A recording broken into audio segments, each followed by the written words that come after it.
I'm Jeanette, owner of Djea Natural Hair Spa. How do you know what your hair needs? First, you have to understand porosity.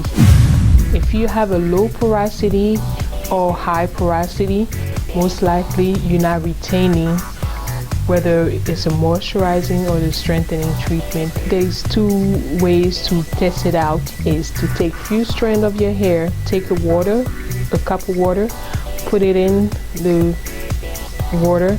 If the head sits on top and is slow to go down, that's a low porosity. That means it's hard for the water to penetrate.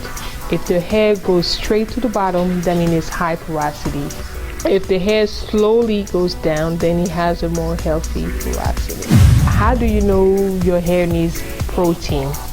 It could be for chemically damage or thermal damage to your hair, which cause you to have lack of protein in your hair.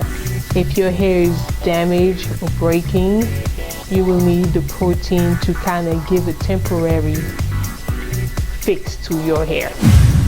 When your hair is naturally and curly, it has more elasticity, and when you apply too much heat, you basically change the structure of the hair, which makes the hair more straight, and it doesn't bounce back the way it used to be.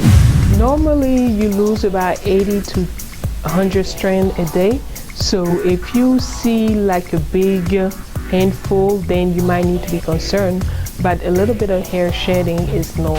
I'm Jeanette, owner of Djea Natural Hair Spa, where we make natural hair easy.